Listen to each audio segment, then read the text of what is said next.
Y'all doing? You like the look, Max? You like the look? You look like you're ready to go out on the town.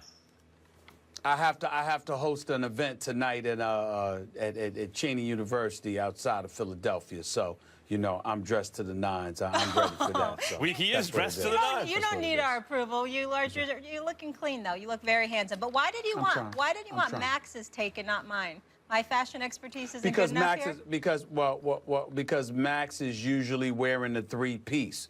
When I usually don't care about a man's opinion. I would always come to you, Molly. Yeah. But in the case of the three-piece Tom Ford suits, Max has a couple of them. Yeah. That's why I leaned on. That's a three-piece Tom Ford with the Tom Ford tie and the white shirt. You can't. It's a perfect black tie outfit. Yeah.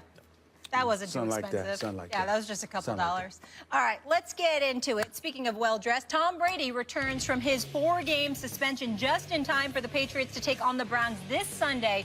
Brady has won 172 career games since becoming the Patriots' starting quarterback in Week 3 of 2001. Listen to this. While the Browns have won 175 games over their last 29 seasons. Stephen A., what do you expect to see from Brady against Cleveland?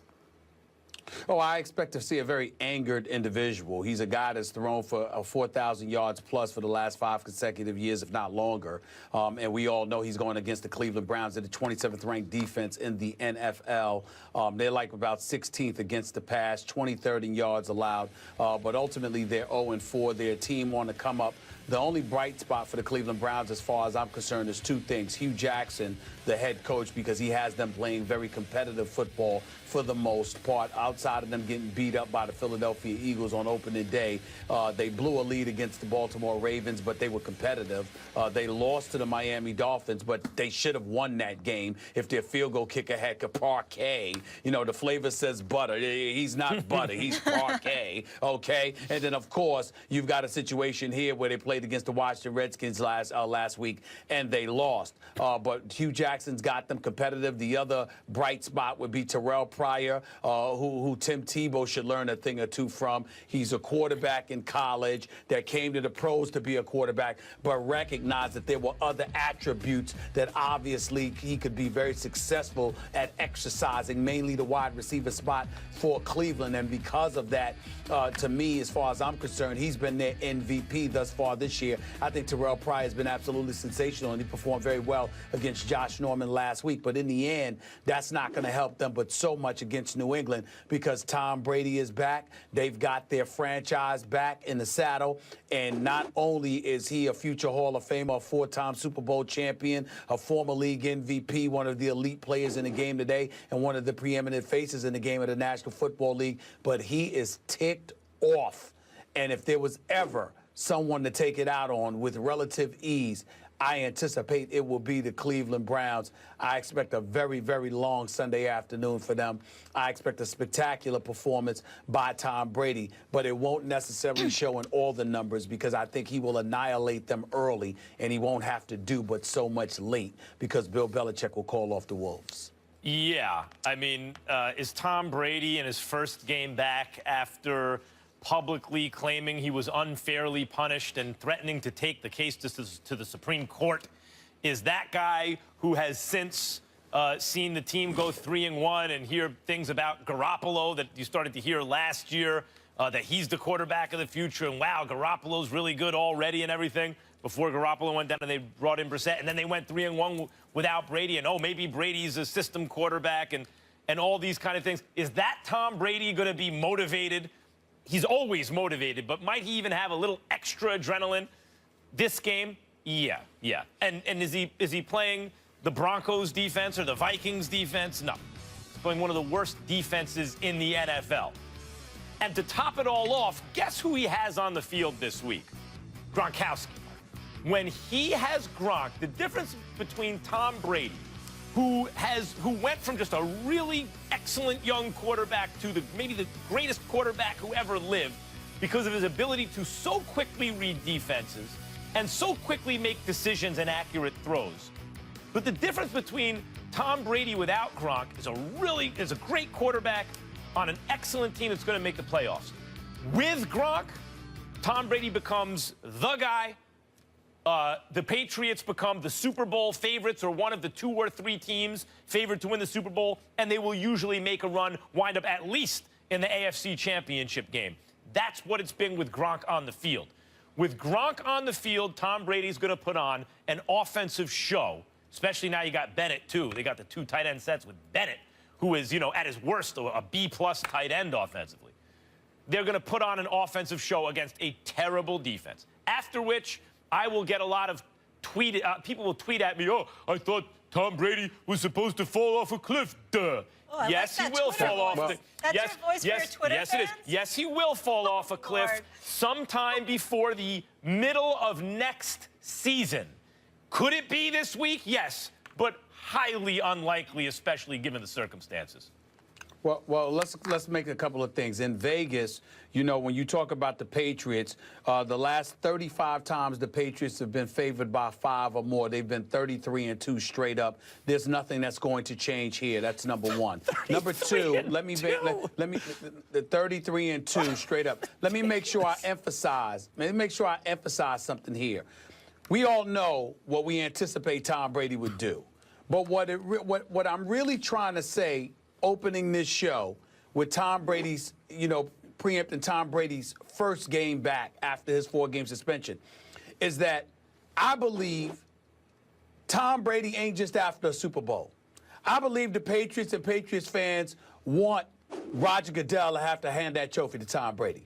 It's one of those moments where if Tom Brady and the New England Patriots end up winning the Super Bowl championship, what I am here proclaiming is that an extra source of motivation, whereas you have the commissioner that hands the trophy to the owner and the... Huh? We lose Stephen A. We lost Stephen A. for a second. Yes, I know everyone thinks that Tom Brady will be extra motivated to win a Super Bowl this year, but let's not forget that last season, through the first half of the season, who was the MVP going to be?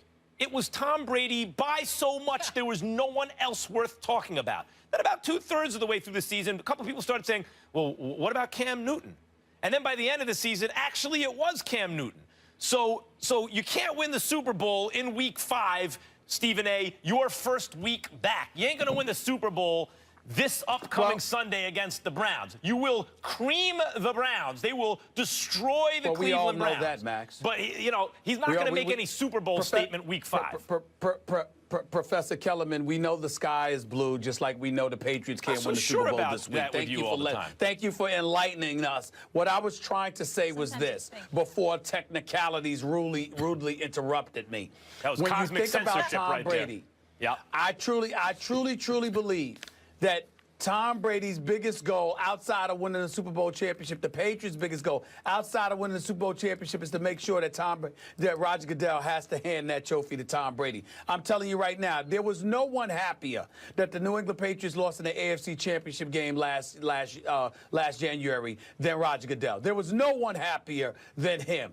I think, and I don't think right now there's anyone rooting against the New England Patriots harder than Commissioner Roger Goodell. But you know something? I just think that Tom Brady is going to go berserk. I expect he'll be ready, and that's really all I have to say about it. Oh, please, football gods, if you grant me anything. That's what it is. If you grant me anything, oh, great football gods, who they responded to my prayers about the Giants in the past.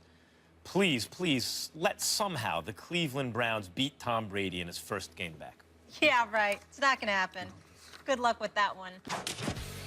Jets fans cannot be happy with the performance of Ryan Fitzpatrick this season. He's already thrown 10 interceptions, 9 in just the last 2 games, resulting in the Jets having a 1-3 record, tied for worst in the AFC East. Fitzpatrick's poor performance is leading many to question if Geno Smith, who hasn't started since 2014, should be given the job back. Hello, Mark Schlereth. Hello, how are we doing? I'm good. What do you think? Fitzy's job on the line?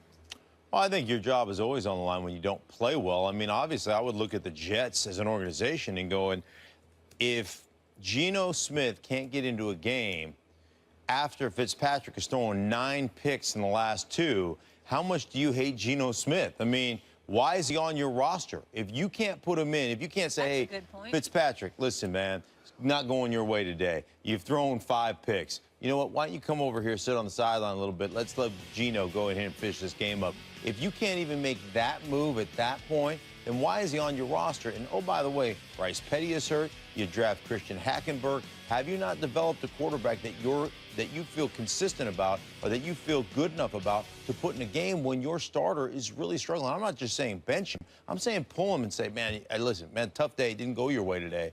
And they don't even have the faith in Geno to do that.